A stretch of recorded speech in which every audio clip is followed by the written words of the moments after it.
Merci à tous d'être présents pour m'écouter ce jour. Donc, moi, je suis là pour vous parler de Manage Engine et vous expliquer comment, au-delà des frontières, on va être capable de sécuriser votre infrastructure grâce aux solutions Manage Engine. Alors rapidement, moi je vais quand même vous parler un tout petit peu de moi. Promis, ça va pas durer trop longtemps.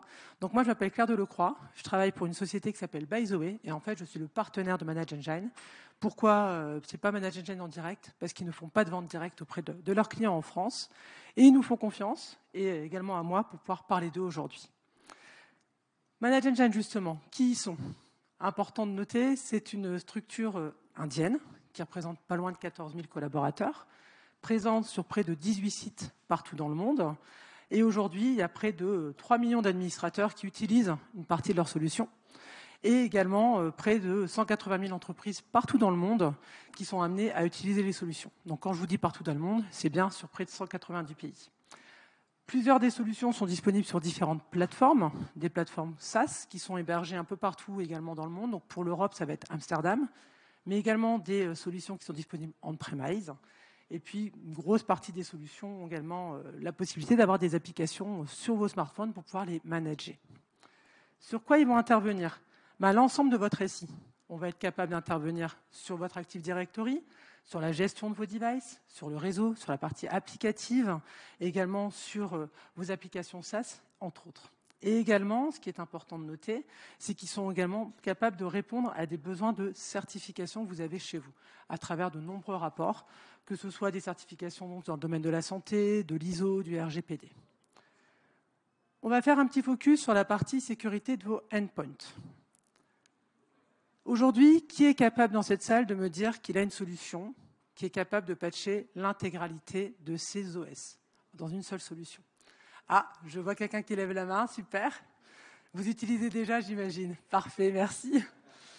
Donc en effet, je confirme, on va être capable de vous apporter une solution qui va être capable de vous aider à manager, à patcher aussi bien la partie Windows, le Linux, le Mac et également vos applications tierces.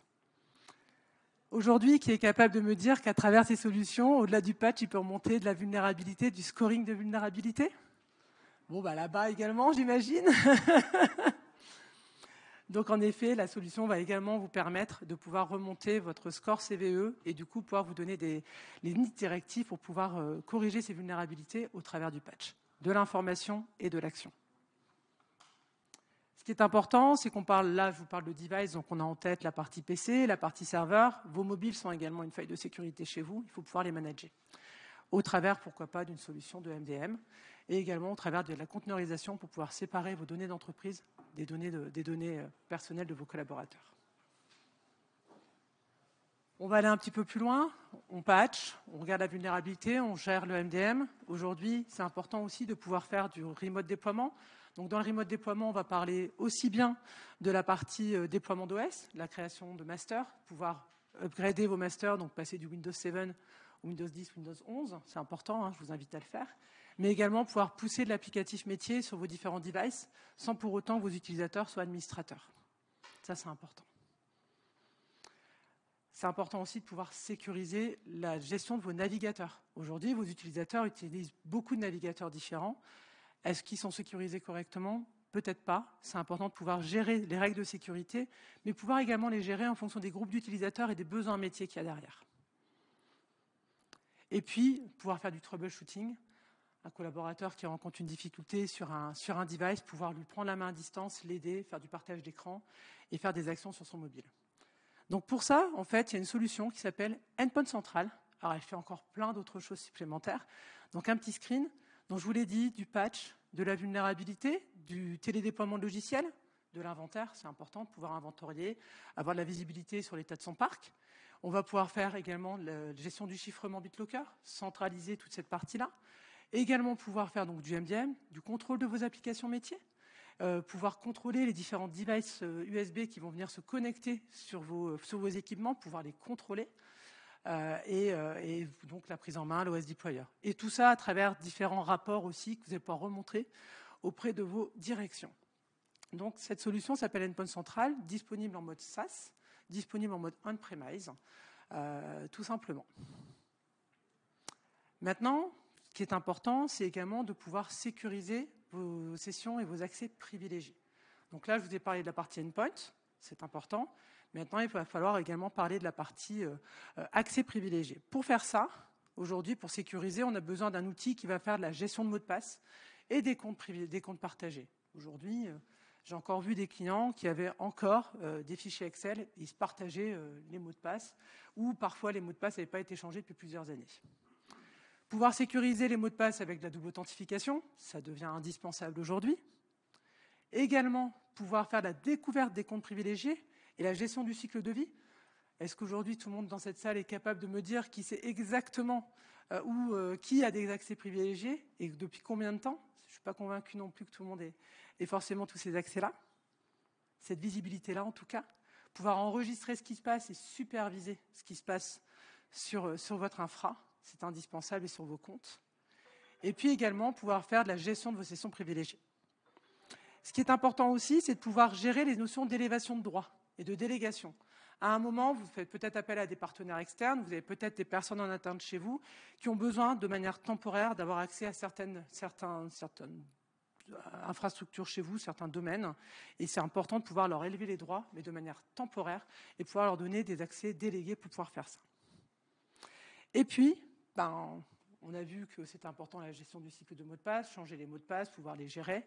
C'est aussi important de pouvoir analyser le comportement de vos utilisateurs.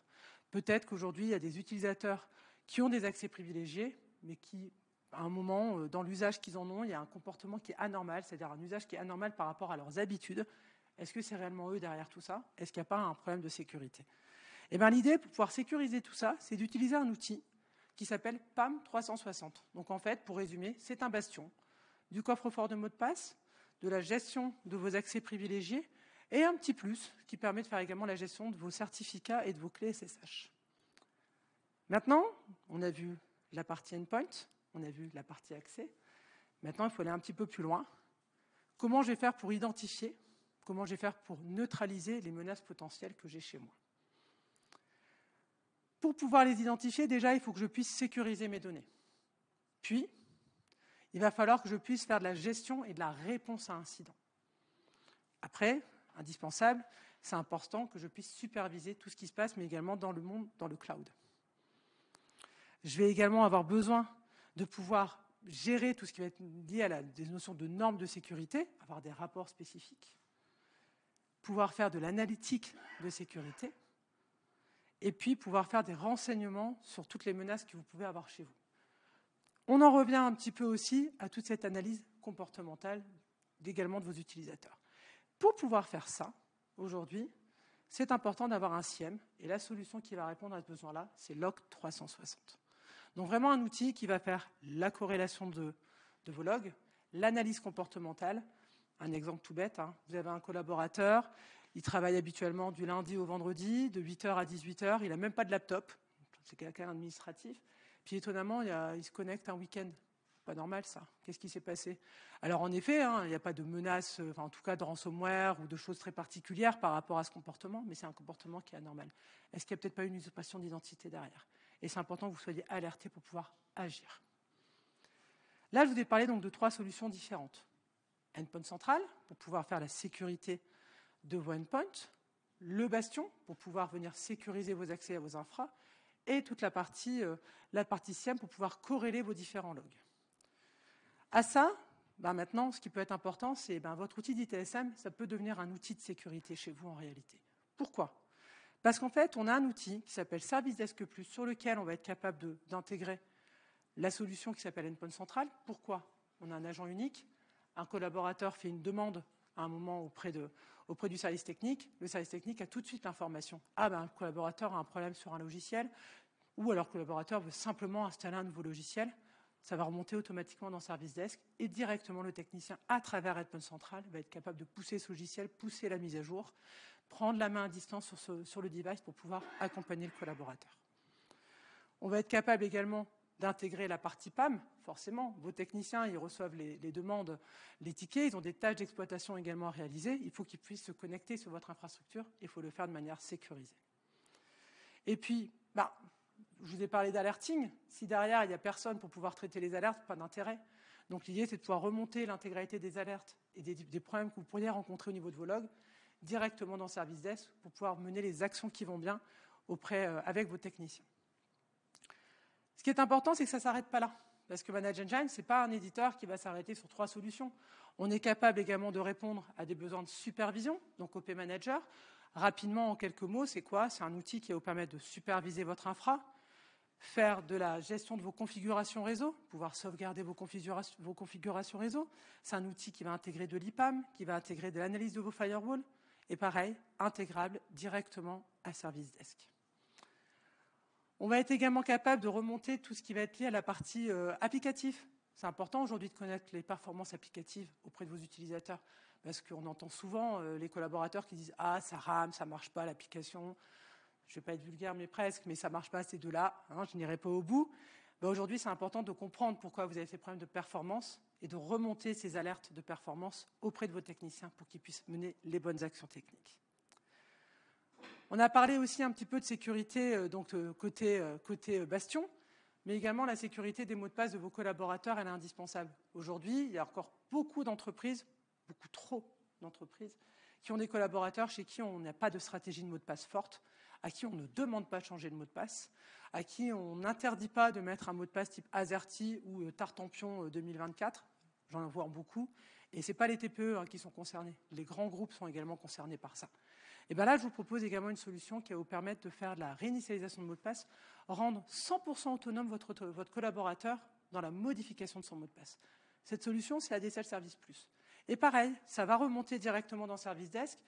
Au lieu d'avoir un collaborateur qui appelle le technicien parce qu'il n'arrive pas à changer son mot de passe, je ne dis pas que vous en aurez plus. Hein. Ça, malheureusement, dans un monde merveilleux, ça existerait, mais on reste quand même des utilisateurs finaux.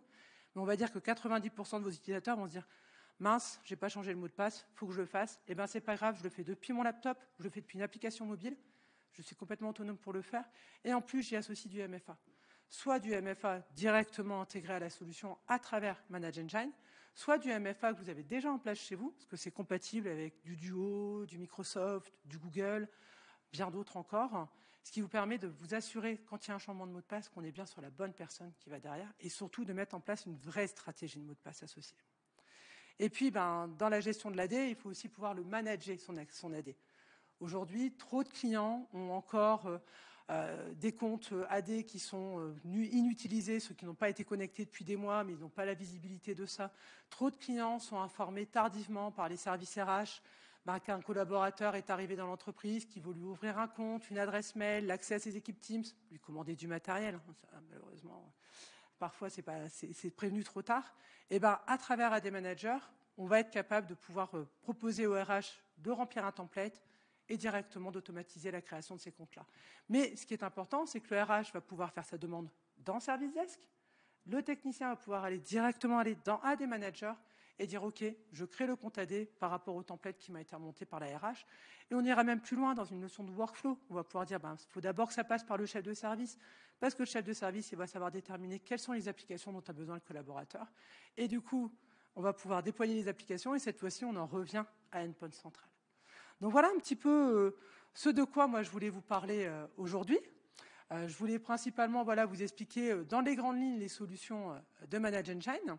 Maintenant, éventuellement, si vous avez des questions, n'hésitez pas à me les poser.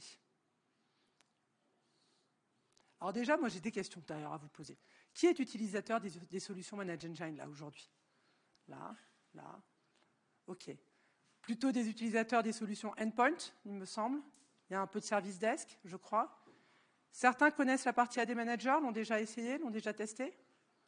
Là-bas. Je vous aime bien, vous, monsieur. Hein. Là, depuis tout à l'heure, vous levez la main à tout. Moi, ça me plaît beaucoup. Est-ce qu'il y a d'autres personnes ici qui utilisent également les solutions de Bastion? Vous en aviez déjà entendu parler ou pas? C'est là où on a encore un peu de travail et tant mieux pour moi. J'ai un peu d'avenir encore dans l'entreprise.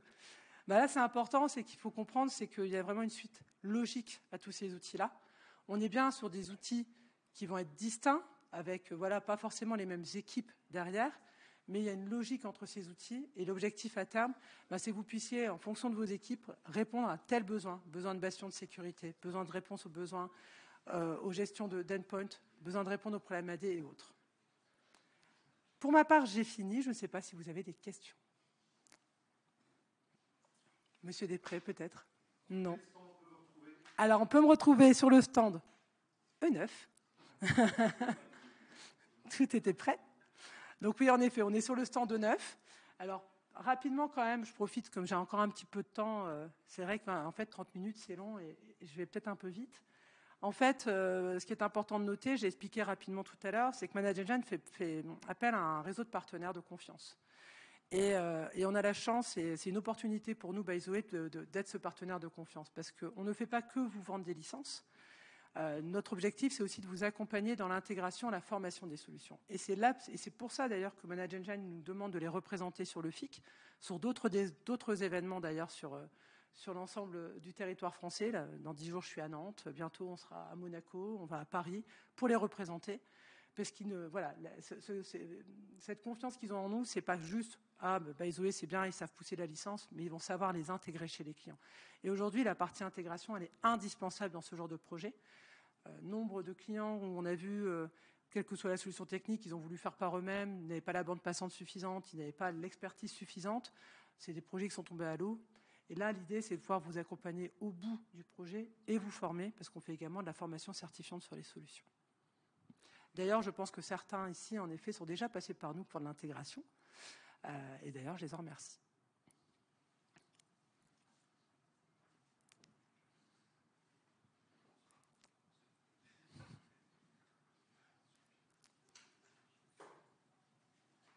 Messieurs devant, je vous vois, vous n'êtes pas client par contre, il me semble. Pas encore. Alors, justement, ça va se faire bientôt. Alors justement, aujourd'hui, par rapport aux différentes solutions dont je vous ai parlé, il y a des sujets qui vous parlent ?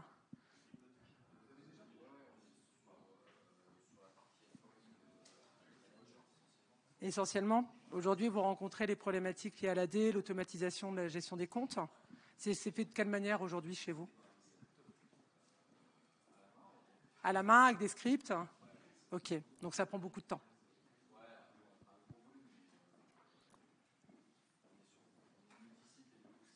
C'est ça qui devient compliqué. C'est la gestion de multisite avec les différents services. Et la gestion de l'endpoint, du coup, vous la gérez de quelle manière aujourd'hui ? Vous avez probablement du SCCM, du WSUS ? Ok. Mais pas à tout. Ok. Donc, en effet, je vous confirme, si vous souhaitez venir nous voir après sur le stand, on a même d'ailleurs des ingénieurs qui sont présents, qui peuvent faire des démos. Pour information, Hugo de notre équipe fera une démo technique de la solution Endpoint Central juste après, vers 16h30. Alors, je n'ai plus le lieu exact, mais c'est pas très loin de notre stand. Donc, si vous avez un peu de temps, je vous invite à venir découvrir techniquement la solution. Éventuellement, est-ce que d'autres personnes souhaiteraient me poser des questions ou m'expliquer un petit peu comment il fonctionne aujourd'hui ? Écoutez, dans ce cas, je vais vous remercier pour le temps que vous m'avez accordé et je vais vous inviter à me rejoindre sur le stand de 9 pour discuter plus longuement.